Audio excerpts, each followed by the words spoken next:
Yes, good day mga boss. Yung huling upload natin ay dito sa may Tiyaong Interchange. At ngayon naman ay isusunod na natin itong dito sa may San Isidro, San Pablo, Laguna. Panoorin nyo mga boss yung ating huling vlog. Bali magkasunod dyan para updated kayo sa ating mga video.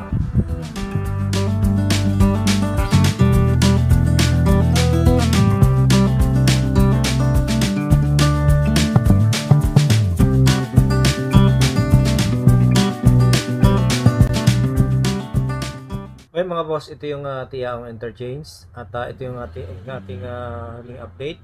Yan, diyan sa may circle na yan, tapos iminotor natin yan papunta dito. Siya nga pala, ito mga boss ang pa-Bicol at ito naman ang pa-Manila. At ang ating in-update ay dito sa lugar na ito. Na-update na natin yan, tapos ay diretso tayo dito sa may barangay San Isidro. Yan. Ito yung ating i-update ngayong araw na ito. Sana ay magustuhan nyo mga boss ang ating vlog dito sa SLEX TR4. At yun na po kahaba ang SLEX TR4 ngayon. Kitang-kita na siya sa mapa. Kaya Candelaria, dati ay wala kang makikita dyan, pero ngayon ay meron na. Okay mga boss,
At sa makikita nyo nga mga boss sa ating drone shot at saka dito sa ating kuha dito sa baba ay tapos ng buhusan ito. Wala nang kulang sa buhos ng karsada. Ang kulang na lang dito ay yung spalto, tapos yung barrier diyan sa gilid na yan, at saka aso. Joke lang. Yun ang kulang. Tapos yung mga ilalagay pa dito. Ang sinasabi ko lang dito ay yung tapos na yung buhos mga boss ha. Maliban doon wala na. Yung mga kulang na lang ang ilalagay dito, barrier, spalto, guhit. O yan, ang mga pang finishing na yan. Hindi ko alam kung anong tamang term diyan, pero parte yan ng finishing pagka yan ay gagawin na uli. Pero sa kasalukuyan ang ginagawa dito ay yung mga kalsada, buhos lang ng buhos, tambak, patag, buhos, tambak, patag, buhos, tapos bako. Dito sa lugar na to, makikita nyo nga sa ating drone shot, ay mahaba na yung bakod na yan hanggang doon sa may Santa Maria. Hindi, dire-diretso hindi lang sa may Santa Maria, hanggang Alaminos, Laguna, hanggang Santo Tomas, Batangas. Puro bakod na yan mga boss. Kaya nga lang siyempre yung bakod uli ay for finishing pa rin. Tulad yan. Yan. Kailangan pa siyang patuyuin para ilagay yung anong tawag dyan? Yan, anong tawag dyan? Yan o. Kalimutan ko na, nasa dulo ng dila ko. Tika, putulin ko ng dila ko. Para makita ko yung ano. Hindi salamin pala. Joke lang. At dito sa dinadaanan natin ngayon, ayan yung batching plant. At syempre nga na-vlog na natin itong Barangay San Isidro hanggang sa nakarating dito yung kita ng drone. Ay dahil limited lang yung ating battery, hindi tayo pwedeng maghaba ng ating video dito. Gawa na limited lang yung battery natin, at saka para hindi kayo mag-skip yung isang video, ay madali nyo lang mapapanood. At saka ang ating video ay kinukuha lang natin yung mga importante lang. Wala nang intro masyado, basta dire-diretso na. Tapos counting imik sa mga pahuli nating vlog. So ito na yon, batching plant ng anong ano to, kontraktor. Basta yan na yun, huwag na nating i-mention. At ending ako na ang video ito mga boss. Maraming salamat sa panonood ng video ito, at kita tayo sa susunod na video. Sana ay nagustuhan nyo itong video ito, sapagkat itong video ito ay isa muli sa magandang kuha natin dito sa SLEX TR4. Kuha nung huling punta natin dito ay meron pang mga lugar dito na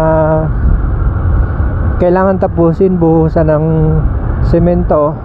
Pero ngayon wala na, hanggang Santa Maria na to, Santa Maria, San Pablo, Laguna. Gawa na nga nakita ko doon sa ibang vlog. Siyempre nanonood din naman tayo, nadaan sa wall natin itong si Forecast Studio. Shout out sa iyo Forecast Studio, at saka kay Alexander Beruela Vlog. Yan. At doon sa mga hindi ko na banggit ay pasensya na kayo.